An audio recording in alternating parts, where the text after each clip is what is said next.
जय माता दी दोस्तों। वर्ल्ड बेस्ट मैजिक में आपका हार्दिक स्वागत है। कैसे हैं आप सब, ये बताने के लिए कमेंट बॉक्स में जय माता दी जरूर लिखें। दोस्तों, नवरात्र के 9 दिन माँ दुर्गा की पूजा व उपासना के होते हैं। देवी भक्त नवरात्रि में अपने घर पर घट स्थापना करते हैं और अखंड ज्योति जलाते हैं और 9 दिनों तक व्रत और उपवास रखते हैं। आपको बता दें कि नवरात्र के पहले दिन घर में कलश स्थापना की जाती है। दोस्तों, कलश स्थापना हमेशा शुभ मुहूर्त में ही करनी चाहिए या फिर अभिजीत मुहूर्त में भी घट स्थापना करना बेहद शुभ होता है। और साथ ही साथ घट स्थापना करते समय यदि कुछ नियमों का पालन किया जाए तो और भी शुभ होता है और माता रानी अति प्रसन्न होती हैं। वहीं अगर घट स्थापना में अगर आप कुछ गलतियां करेंगे तो आपको शुभ फल की प्राप्ति नहीं होगी। इसलिए अंत तक इस वीडियो के साथ बने रहें। लेकिन वीडियो शुरू करने से पहले आपसे रिक्वेस्ट है कि अगर आपने हमारा YouTube channel world best magic subscribe नहीं किया है तो जल्दी से सब्सक्राइब कर लें। तो आइए शुरू करते हैं। दोस्तों, नवरात्र में घट स्थापना का विशेष महत्व है। घट स्थापना को कलश स्थापना भी कहते हैं। कलश को सुख समृद्धि ऐश्वर्य देने वाला तथा मंगलकारी माना जाता है। नवरात्र में घट स्थापना करके देवी देवताओं का आवाहन किया जाता है।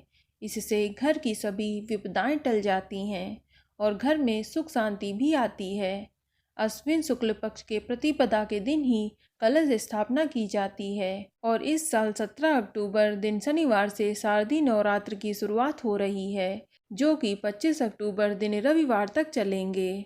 चलिए अब जानते हैं कलश स्थापना के शुभ मुहूर्त के बारे में। तो आपको बता दें कि इस साल घट स्थापना करने के लिए शुभ मुहूर्त 17 अक्टूबर की सुबह 6:23 से लेकर सुबह 10:12 तक रहेगा और अभिजीत मुहूर्त 17 अक्टूबर को सुबह 11:43 से लेकर 12:29 तक रहेगा और प्रतिपदा तिथि की शुरुआत 17 अक्टूबर की रात को 1 बजे हो जाएगी और प्रतिपदा तिथि की समाप्ति 17 अक्टूबर की रात को 9:08 तक रहेगी।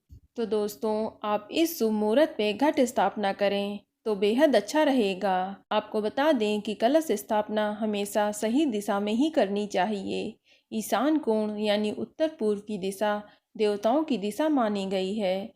इसी दिशा में माता की प्रतिमा तथा घट स्थापना करना उचित रहता है और माँ दुर्गा की प्रतिमा के सामने अखंड ज्योति जलाएं और माँ दुर्गा की प्रतिमा के सामने अखंड ज्योति जलाएं तो उसे आग्नेय कोण यानी पूर्व दक्षिण की दिशा में रखें और पूजा करते समय आपका मुंह पूर्व या उत्तर की दिशा में होना चाहिए। और घट स्थापना सदैव लकड़ी की चौकी पर ही करें, जमीन पर ना करें और ध्यान रखें कि पूजा स्थल के आसपास गंदगी नहीं होनी चाहिए। आपको बता दें कि कई लोग नवरात्रि में ध्वजारोपण भी करते हैं, तो ध्वजा की स्थापना घर की छत पर वायव्य कोण में यानी उत्तर पश्चिम की दिशा में ही करनी चाहिए।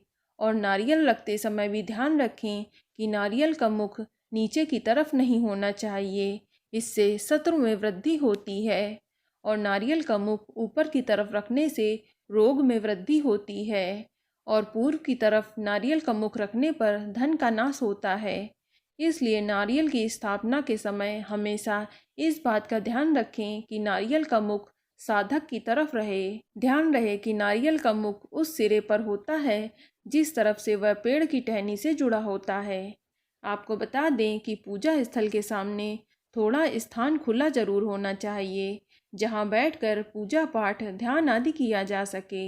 और इस बात का भी विशेष ध्यान रखें कि घट स्थापना स्थल के आसपास शौचालय या बाथरूम भी नहीं होना चाहिए और पूजा स्थल के ऊपर टाढ़ हो तो उसे अच्छे से साफ सुथरा अवश्य कर लें।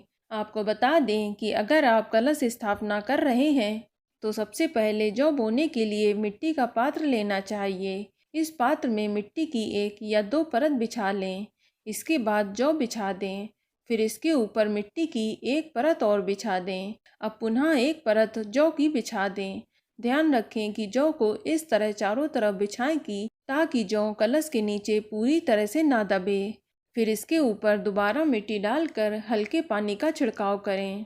अब कलश पर स्वास्तिक बना लें, फिर कलश पर मौली बांध दें और शुद्ध जल व गंगा जल से भर दें। कलश में साबुत सुपारी, फूल, इत्र, अक्षत और सिक्का डाल दें।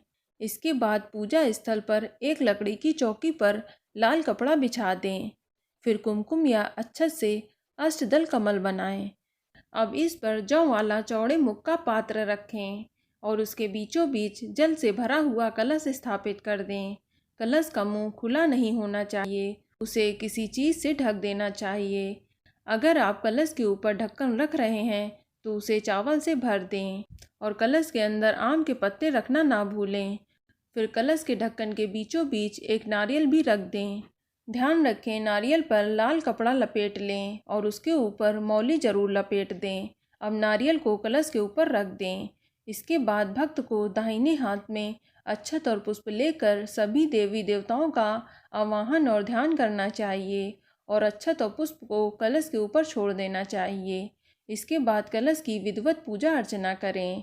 कलश पर जल चढ़ाएं, वस्त्र और यज्ञोपवीत्र चढ़ाएं, चंदन रोली, अक्षत, फूल माला आदि अर्पित करें, इत्र चढ़ाएं, नैवेद्य अर्पित करें, पान सुपारी, लौंग, इलायची, सिक्का सहित अर्पित करें, धूप दीप जलाकर आरती करें। इसके बाद आप अखंड ज्योति और माँ दुर्गा की विधिवत पूजा अर्चना करें और इसी तरह से रोज 9 दिनों तक सभी की पूजा करते रहें और 9 दिनों तक माता रानी के मंत्रों का जाप और ध्यान करते रहें। माता रानी आपकी पूजा अवश्य ही स्वीकार करेगी और आपकी सभी मनोकामनाएं जल्द ही पूरी करेगी। तो दोस्तों, ये जानकारी आपको अच्छी लगी तो कमेंट में जय माता दी जरूर लिखें और अगर आपका कोई सवाल हो तो उसे कमेंट बॉक्स में अवश्य पूछ लें और इस वीडियो को लाइक करें, शेयर करें और साथ ही साथ चैनल को सब्सक्राइब करें। धन्यवाद।